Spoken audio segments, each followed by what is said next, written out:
जी, तो आज फिर से आप सबके साथ शेयर करें हमारे जो स्पेशल गेस्ट और एक्सक्लूसिव गेस्ट है थ्रू आउट रमज़ान हमारे साथ रहेंगे mister Sahil अदीम।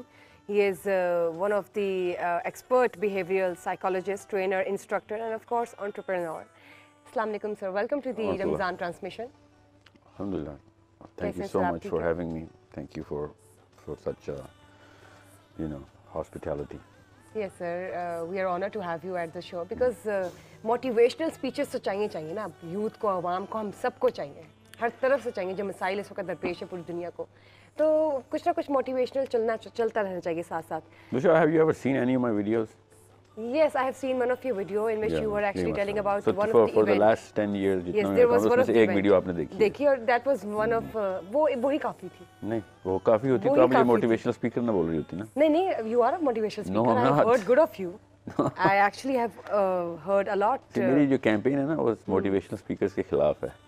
That's why I'm saying, yeah. समझ रहे हैं? अच्छा साहिल साहब, अच्छा, एक चलिए, बात देख लेते हैं, एक कोई यहीं बात से नहीं। आगे अगर बात आती है मोटिवेशनल स्पीकर की या स्पीकर्स जितने भी आपने कहा उनके खिलाफ है, आपको क्या लगता है कि ये फिर जो इतने लोग बोलने वाले हैं इनके अल्फाज असर क्यों नहीं कर रहे? गाड़ी रिवर्स में चला रही हो तो आप रेस के ऊपर ज़्यादा ज़ोर से पैर दबाते हैं या नहीं? चलाते हैं। चला अक्सर मतलब लोग गाड़ी दबा उल्टी भी चल रही देते हो, रिवर्स छोड़ें। अगर गाड़ी उल्टी चल रही है तो आहिस्ता- फिर आप उसको और तेज तो नहीं करेंगे नहीं, ना? कम कम। हाँ, तो मोटिवेशनल स्पीकर ही करते हैं ना। मशीन पूरी की पूरी खराब हुई हुई है, और ज़्यादा मोटिवेट करते हैं। हाँ, तुम और में खराब हाँ, है। और जिद्दत डालो इसके अंदर, और तुम ही असल में शेर हो। समझे? दुनिया तुम्हारे लिए बनी है। So it's a big problem. इसका रूट जो है ना वो यूरोपियन साइकोलॉजी के अंदर है, और कोई 300-400 साल पुरानी साइकोलॉजी है, जिसके ये छोटे छोटे ऑफ शूट्स और पत्ते और फूल हैं इनके। ये जो ये पता ना यार, ठीक है। अमेरिका में जड़ जो है ना जान पकड़ा है, और असल में इसकी जड़ जो है वो यूरोप में है। ये जो मोटिवेशनल स्पीकिंग आप देख रहे हैं, इसके फिर काफ़ी सारे और भी फ्लेवर नज़र आएंगे, दीपक चोपड़ा टाइप स्पिरिचुअलिटी। इस तरह पाकिस्तान में भी वो योगा और ऑल ऑफ दैट मेडिटेशन, ये सब इसके ऑफ शूट्स हैं। The new age science is actually corrupting all of you guys, specially in your age. Attract क्यों करते हैं लोगों को? क्योंकि आपके पास एक वैक्यूम आपने अपनी पर्सनैलिटी में खुद ही क्रिएट किया हुआ है, बिकॉज अम्मी अब्बू की वजह से कोताहियाँ हुई हैं। हम सब एक वैक्यूम में होते हैं, तो कोई भी उस वैक्यूम को फिल करता है, हम उस तरफ बढ़ते हैं। हमें आइडेंटिटी चाहिए होती, तो दे देते हैं आके। तो इन हालात में कि जब आप समझते हैं कि वाकई हमारे एक हैसियत मुसलमान, अगर कोई अच्छा मुसलमान है, कुरान से ज़्यादा बड़ी कोई मोटिवेशन किसी भी मुसलमान के लिए हो सकती है? अब इन हालात में क्या, किसी भी हालात में किसी नहीं भी हो हालात सकती। में, आज भी हम चूंकि आज भी बैठे बात कर रहे हैं, तो आपको लगता है कि उसको होते हुए किसी मोटिवेशन की ज़रूरत नहीं है? मोटिवेशन की ज़रूरत नहीं है क्यों बोला है? ज़रूरत है, ये सवाल होना चाहिए। तो हाँ जवाब है नहीं है, जी हाँ नहीं। कुरान के अलावा क्या मोटिवेशन होनी? और कुरान अगर समझ ही नहीं आया हमें, असल में कुरान जो है ना जिस सब्जेक्ट मैटर को एड्रेस करता है ना, वो असल में आइडेंटिटी ही है आपकी। उसके अलावा एक बंदे ने आइडेंटिटी आपकी क्रिएट की हुई हो, जो भी हो दुनिया में, वो अम्मी हो, अब्बू हो, प्रोफेसर हो, फिलासफर हो कोई यूरोप का, उसने आइडेंटिटी क्रिएट की आपकी। अब वो कुरान जिसके पास है, उसकी जॉब है वो अब बाप के तौर पे, माँ के तौर पे, कि भाई मैंने तेरी मुसलमान एज एन आइडेंटिटी तेरी क्रिएट करनी। But if I ask you, आप भी वही लफ्ज़ आपने यूज़ किया, अच्छा मुसलमान, ये कहीं से आया है? ये 3-4 नस्लें लगी हैं पाकिस्तान में, और उन्हें अच्छा मुसलमान और बुरा मुसलमान, ये गुड ह्यूमन बीइंग यूरोप में काफ़ी 100 सालों से चल रहा था। इस्लाम में अच्छा बुरा नहीं होता। मतलब जैसे गुड तालिबान बैड तालिबान। नहीं, कहीं और ना जाएं। अच्छा बुरा इस्लाम में नहीं होता, इस्लाम में सही गलत होता है। ओके, आपको कुछ चीज़ अच्छी लग सकती है, मुझे नहीं अच्छी लग सकती, कोई बात नहीं, कोई आर नहीं है इसमें। आपको कुछ खाना पीना अच्छा लगता है, आपको पहनावा अच्छा लग सकता है, आपको कुछ कल्चर में कुछ चीज़ अच्छी लग सकती है। इस्लाम जो है ना वो सही और गलत की तमीज़ सिखा रहा होता है, वो अच्छे और बुरे को और आपके ऊपर छोड़ देता है कि आप जिस कल्चर में भी हैं, अगर वो इस्लाम के उसूलों पे ठीक है तो फिर आपको अच्छा लग रहा है तो अच्छा है, और अगर इस्लाम के उसूलों पे ठीक है और हुक्म है और आपको बुरा लग रहा है तो फिर तो जान के करें, आप अपनी अना को मारें। ठीक है। सो अब ये एक ऐसा मसला है जिसकी वजह से ना मैं आपसे कह रहा हूँ कि पाकिस्तान से निकलें और इस्लाम में दाखिल हों। ये है असल में आइडेंटिटी। पाकिस्तान से निकलें, इस्लाम में दाखिल पाकिस्तान में ना इसलिए मैं ये बात कर रहा हूँ, वरना मैं इंडिया में होते तो मैं कहता हिंदुस्तान से निकलें, इस्लाम में दाखिल हो। मगर हम पाकिस्तान में ना 2 नंबरी कर चुके हैं। हम इस्लाम के नाम के ऊपर इस्लाम को ख़राब करते हैं, समझ रहे? क्योंकि हम मुसलमान मुल्क है ना, मुसलमान मुल्क है ना, इसलिए इस्लामी जमहूरिया पाकिस्तान। सोचें ज़रा, इस्लामी का कुछ भी होता तो ये नवाज शरीफ ज़रदारी होते हैं हमारे पास। सोचें ये क्वालिफाई कैसे होते हैं? Who qualifies them? अवाम ना, अवाम को इस्लाम की गलत डेफिनेशन दी गई हुई। यही तो मसला है। ये गलत डेफिनेशन किसने दी है फिर? चलिए ये तरह डीपर सवाल है, चलते हैं। इसकी जिम्मेदारी है वो मौलवी साहब के पास है, असल में जो सोर्स पे जिम्मेदारी है। मगर खाली उसको मैं जिम्मेदारी इसलिए नहीं देता क्योंकि अम्मा अब्बा को ज़बरदस्ती तो नहीं उसने कहा था ना उसने कि मैं हर घर में जाऊँगा और 2 नंबरी तुमने फैलाई है कि नहीं मैं बताऊँगा। ज़बरदस्ती किसी के साथ नहीं की थी। डहरिए भी लोग अपनी मर्ज़ी से ही होते हैं ना, तो मुसलमान अपनी मर्ज़ी से क्यों नहीं हो रहे थे? बहरहाल लेकिन या लीडरशिप का जिम्मा तो जिसके पास कुरान है उसी के पास होना चाहिए। सो या मौलवी साहब is the one who I actually hold responsible कि मौलवी साहब आपकी परफॉर्मेंस ज़ीरो है, इसलिए दीन नहीं आ सका। कोई हीरोज़ प्रोड्यूस ही नहीं कर सकी मस्जिद। पाकिस्तान की बात कर रहा हूँ, ठीक है। आप बताएं ना, आप मदरसे क्यों नहीं गई? आप क्यों नहीं गई? अपने बच्चे को क्यों नहीं भेजेंगे आप? Why Harvard? मैं इसमें एक चीज़ why Harvard? I'll think of it आपने and I'll आता let हूँ you know. सर, एक मिनट रुक जाइए, आपने बात तो मौलवी पूरी साहब होने मुफ्ती साहब दो। जरा आता हूँ सर, अगर defense तकसीम आपको पूरी तरह मौका दूंगा। नहीं, अगर वो मुकम्मल कर लें तो जरूर। बात तो पूरी होने दें, बेफिक्र रहें, पूरा एक्सरे कर आपने कहा है मौलवी साहब के ऊपर ये आता हूँ सारी सर, आपके जिम्मेदारी पास है। मुफ्ती आप साहब, सवाल का जवाब तो दे अगर- सर मेरी बात बताइए, को ऐड बताइए। करने देना। आप जरूर करें, आप कीजिएगा जरूर करें, आपको भी उतना ही टाइम मिलना है। मेरी बात को इसमें ऐड करने की इजाजत सर एक मिनट आप जवाब जरूर तो करें देने मुफ्ती दीजिए। साहब। ये परफॉर्मेंस साहिल साहब को लोग मुकम्मल मौलवी साहब से दूर हो रहे हैं। जी बुशरा, बच्चे को मदरसे में क्यों नहीं डालेंगी? फर्स्ट चॉइस मदरसा क्यों नहीं आपका?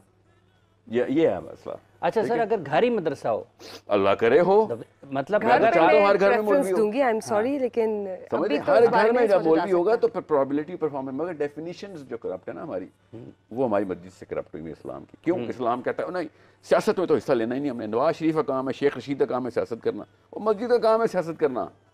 मस्जिद ने सियासत छोड़ी है तो इस किस्म के मखलूक़ात बाहर आ गई और पार्लियामेंट हाउस में भर गई। फिर उन्होंने निज़ाम चलाया, वो मस्जिद का निज़ाम भी वही चला रहे हैं। सोचें ज़रा, नवाज शरीफ आप बताएगा कि मस्जिद कौन सी किस फर्क की कहाँ पे होनी चाहिए, कितने %। मुशर्रफ ने अमेरिका के आने में फैसल मस्जिद में अजान बंद कर दी थी कि जी अमेरिका का वो आया हुआ है प्रीमियर, तो इस वक्त अजान नहीं होगी। उसने as a tourist spot Faisal Masjid दिखानी है। सोचें ज़रा, मस्जिद फैसल मस्जिद के इमाम ने उस पर क्यों नहीं कहा गया भाई तू अंदर आके दिखा, तूने क्या म्यूजियम समझ लिया अल्लाह के घर को? मगर नहीं कुछ कर सकता, क्योंकि अगर मैं कुछ करूँगा तो मैं खारजी हो जाऊँगा। किसने बोला है? वो महमूद अब्बासी साहब ने बोला। क्यों? क्योंकि इस्लाम के अंदर उन्होंने गेमें डाली हुई, इस्लाम से सियासत निकाल दी। वरना इकबाल के शेर चाट रहे होते हैं बैठ के, मगर इकबाल कहता है ना सियासत में नहीं वो तो खरूज है सर, खरूज है। ये ठीक है, अब मुफ्ती साहब को शामिल कर लें। पहले आप जवाब ले लें सर। खातून आपके बच्चे मदरसे में क्यों नहीं जाएंगे? सर अभी पहले बच्चे तो हो जाए, फिर बात इसके आपको पता है, सवाल समझ आ गई आपकी? मुझे आपकी सवाल समझ आ गई। When I'll be married, then I can think of it. अभी आपने सोचना है। ये जो सबसे अहम बात है उस पर आपने सोचना है। देखिए ओपिनियन पर्सनल होती है ना, मदरसे में भेजना जरूरी नहीं है। हो Personally सकता है कि मैं 25 किसी करोड़ अच्छे लोगों कारी की साहब को opinion घर है। बुला लूं, 25 ये भी तो हो करोड़ सकता है लोगों ना। की तो opinion। कारी साहब आएंगे 20 मिनट के लिए, कैसे आप एक स्कूल पे आप हार्वर्ड के लिए आप जो 40 मर्जी मिनट्स के करने लिए के भी लिए आ तैयार सकते हैं। हैं, 50 मिनट्स के लिए भी। हाँ, क्या हम सब हार्वर्ड भेजने के लिए ना तैयार हैं, नहीं, मदरसे ऐसी भेजने बात के लिए नहीं। तैयार नहीं है। नहीं ऐसी बात अच्छा नहीं इस पे आगे ऐसी बात करते हैं हमने। जी मुफ्ती साहब, बिस्मिल्लाहिर्रहमानिर्रहीम, अल्लाहुम्मा सल्लि व सल्लिम व बारिक अला सय्यिदिना व मौलाना मुहम्मद व अला आलिहि व सहबिहि व बारिक व सल्लिम। जहाँ तक बात है ना कि तमाम तर जिम्मेदारी ये किसी मौलवी साहब पे डाल देना, अब किसी नहीं सर, मौलवी इंस्टीट्यूट का नाम है, मदरसे की बात कर रहा हूँ। अब आप किसी एक मेरी मौलवी बात को थोड़ी कुछ कंप्लीट कह रहा हूँ बोले नहीं, या फिर मौलवी साहब के ऊपर अगर जिम्मेदारी डाली जाए तो मेरा सवाल ये है कि हम आज मुआशरे के अंदर मौलवी साहब कहते किसको हैं? पहला सवाल तो ये है कि अगर तो सिर्फ़ और सिर्फ एक बंदे ने दाढ़ी शरीफ रख ली और सर पे इमामा बांध लिया उसको मौलवी कहते हैं तो फिर ये बात ठीक होगी। और अगर आप इसको प्रोफेशन बना लें, प्रोफेशन के तौर पर देखें और कहें जी कि फ़लाँ तबके और फ़लाँ मदरसे की ये ज़िम्मेदारी है, तो ये बात सरासर गलत होगी। उसकी वजह ये कि जितनी लीडरशिप इस वक्त पाकिस्तान के अंदर, बल्कि क्या पूरी दुनिया के अंदर जितनी लीडरशिप आपकी मदरसे से निकली है, इतनी कहीं से भी नहीं निकली। आप तारीख़ इस्लाम को उठाकर देख लें, एक वक्त था कि जब मौलवी एक डिग्री होती थी। आप अगर उर्दू की किताब उठा के देखें, ये ज़्यादा दूर की बात नहीं है, तो मौलवी नज़ीर अहमद एक आप नाम पढ़ते हैं किताबों के अंदर, फ़लाँ कहानी के राइटर का नाम क्या है? मौलवी नज़ीर अहमद। एक वक्त था कि जब इसको एक डिग्री समझी जाती थी, जिस तरह PhD की डिग्री है। लेकिन बदकिस्मती से हमने इस लफ्ज़ को और इस तबके को इतना गिरा दिया और इस कदर हम इसको नीचे ले गए कि आज आप किसी बंदे को कहे ना मौलवी साहब तो वो गाली समझेगा इसको। उसकी वजह क्या कि हमने इस नाम को इतना बदनाम कर दिया। किसने किया कारी साहब? ये सर मुआशरे ने बदनाम किया ना, कि हमारा मुआशरा ऐसा बन गया, हमारा कल्चर ऐसा बन गया कि हमने मौलवी की सीट पे ऐसे बंदों को बिठा दिया, ऐसे बंदों को मौलवी समझना जो शुरू इनकी कर दाढ़ी दिया थी और वो हाफिज कुरान थे और उन्होंने इस्लाम के नाम पे 2 नंबरी की थी, ये भी तो माने ना। मैं न्यूटन को तो नहीं बदनाम कर सकता ना, कोई फिजिक्स का बंदा भी बदनाम करेगा ना। मेरी अर्ज सुने, जो आप जब पूरे तबके की बात करेंगे आपको इस्तिस्ना करना चाहिए इसमें से। अगर आप इस्तिस्ना नहीं करते तो फिर ये सर फलसफे तक ना जाए, गई नहीं, फलसफे तक नहीं, गई भी। जब आप बात करेंगे ना एक तबके की, आप या तो इसमें इस्तिस्ना करें। अगर आप इस्तिस्ना नहीं करते, आप कहते हैं पूरी जिम्मेदारी इसकी है। मुझे आज ये बताएं कि एक तबका, अगर मौलवी की बात करें, मौलवी के ऊपर कितनी जिम्मेदारियां हैं? 3 जिम्मेदारियां हमने दी हुई है ना मौलवी को। एक जनाजा की जिम्मेदारी दी हुई है मुआशरे ने, हम कह ले हम सभी मुआशरा है ना, कम्युनिटी है, हमने उसको जिम्मेदारी दी हुई है। एक मिनट सर, एक मिनट, गलत बात कर रहे हैं आपने, स्टार्ट ही गलत किया, इसको आगे जानने की जरूरत ही ना। जनाजे की जिम्मेदारी किसकी, हमने किसकी लगाई हुई है? मुआशरे ने। ये कौन है? मुआशरा किसी टाइटल का नाम है? ये मुआशरा ही है ना, हम सभी मुआशरा है, और क्या है? अच्छा। मेरी बात कंप्लीट हो लेने दें एक मरतबा। जनाजे की जिम्मेदारी हमने लगाई, निकाह की जिम्मेदारी, नमाज की जिम्मेदारी। आप ये खोद रहे हैं गड़ा जिसमें गिरेंगे भी। एक मिनट, मैं इसी मैं आपको बचाना चाह रहा था, इस आर्गुमेंट में। बचाने की बात क्या है? जो चीज गलत है सर वो गलत है, चाहे मेरे अंदर है कोई चीज जो गलत है वो गलत है। 3 जिम्मेदारियां बताएं सर। अच्छा, हमने मुआशरे ने जिम्मेदारी दी इसको निकाह पढ़ाने की, जनाजा पढ़ाने की और नमाज पढ़ाने की, जुमा और खुतबा। इन तमाम चीज़ों के अंदर मुझे ये बताएं, कहीं अगर वक़्त की पाबंदी नहीं हो रही, कहीं अगर वो बंदा पहले से मौजूद नहीं है, मैं ये बात दावे से कह सकता हूँ कि इस वक्त हमारी पाकिस्तान की मसाजिद के अंदर, हर मस्जिद के अंदर हाफिज़ कुरान मौजूद है। ये हाफिज़ कुरान किसने प्रोवाइड किए? मदारिस ने। आपको लीडरशिप किसने फ्राहम की? ये मदारिस ने। आपकी जितने जो साबका साइंसदान हैं ये कहाँ से पैदा हुए? मदारिस से। आप सर अगर मुफ्ती साहब